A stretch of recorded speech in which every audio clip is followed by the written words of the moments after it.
Hello guys, my name is Anna and I vlog daily from Ukraine to keep you updated on real-life situations since the start of brutal Russian invasion. If you want to know more about my country and you support Ukraine, please subscribe and share the videos that you consider important. And today I want to react to many comments that I received recently after the Kerch Bridge was on fire, and not just to react, but also to explain why this kind of comments is actually good for Russian narrative and follows one of the Russian propaganda ideas. Many people, after they have learned that Kerch Bridge was on fire or any other example of the success of Ukrainian counteroffensive, start saying, oh my God, you will receive a revenge from Russia, or a revenge from Russia can be awful. This happens both in English-speaking sources and in local Ukrainian media. In local Ukrainian media, like in 80% of cases, these are just Russian trolls who try to spread panic, fear, and encourage Ukrainians to give up or to start negotiating. So, first, we cannot be afraid of Russian revenge because for a year and a half, Russia is already bombing and killing and destroying Ukraine. Another thing is that Russian aggression was totally unprovoked and totally unjust. And even if you look at Russian explanation for the reason of this special military operation, you cannot find one direct line. Some will say because NATO was provoking and that it is not war between Ukraine and Russia, but between Russia and the West. Others will say that it is a war against Ukrainian Nazis that were suppressing people and they have come to liberate normal Ukrainians. You see, these are two controversial opinions and they are typically expressed by one and the same people in Russian government and among Russian population. So we all understand that there was no reason to start full-scale war or to annex Crimea back in 2014, apart from Russian chauvinism, hatred, and the desire to invade countries that once were a part of Soviet Union or they believe belong to Ruski Mir. And you will be surprised to learn how many countries they actually attribute to their toxic zone of influence. Once again, I hate this geopolitical term, zone of influence. There is no zones of influence. There are time zones, climate zones, but not zones of influence of big authoritarian countries. So, when we think about the start of this war, Ukrainians were living peacefully in their country, sleeping at dawn on February 24, 2022.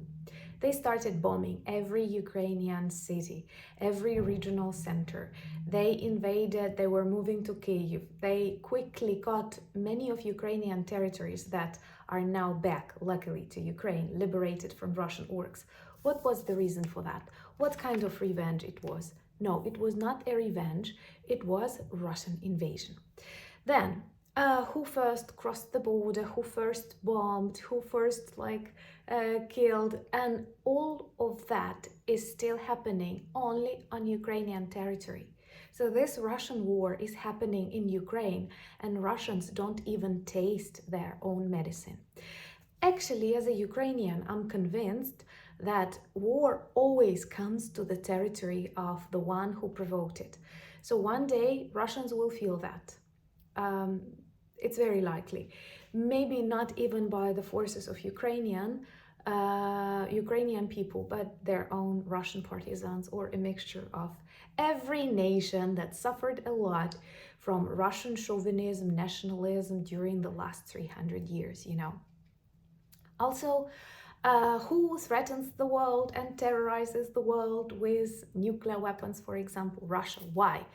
Why? And then I come to this quite logical conclusion, which actually contradicts my very first phrase, the fact that Russia actually wants a revenge.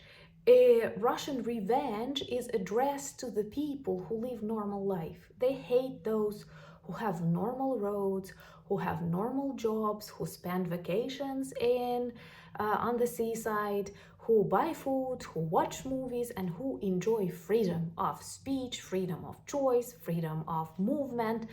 And they hate all of that because Russia is stuck in the past. Russia is stuck in the darkness.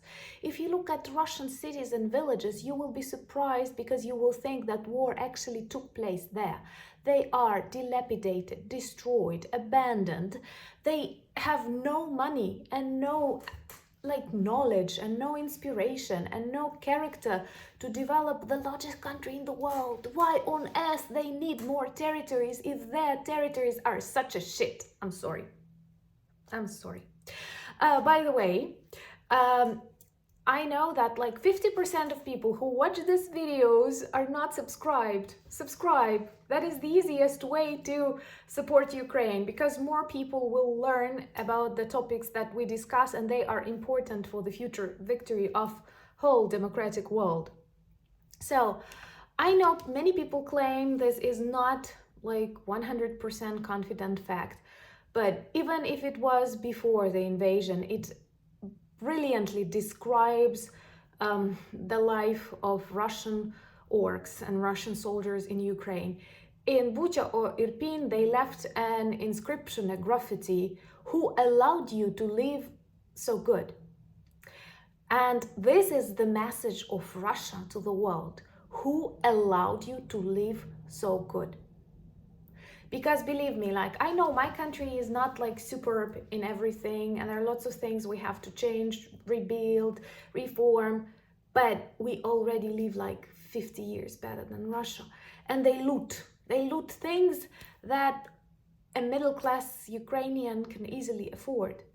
And in Russia, they are afraid of middle class because middle class is actually the one that decides, votes, changes, and they want to keep people like oligarchs and poverty.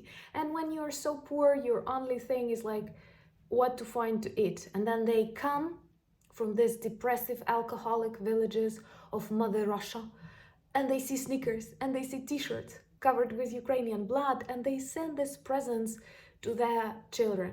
This is a tragedy of a nation, actually. And their revenge is real. This is a revenge to everyone who lives in a normal environment and who's able to build his own house, to build his own career, to build his own life in a way that is comfortable for human beings. And that is why they act as terrorists and haters. And when you start following their demands, you actually play with them in a game. You start playing and you start legitimizing their demands. And in the result, we make Russia once again a political figure and president is a president but not a war criminal. No, that is not okay. You never negotiate with terrorists because that encourages more terrorism. And if we will be afraid to fight back for our territory, to shoot military targets or destroy bridges that help bring weapons to kill Ukrainians, where will we end up? Can you imagine negotiations with Hitler in 44, 45, trying to persuade him change your opinion? No, some people are pure evil and pure danger to this world. So we can only kill and clean the planet from them.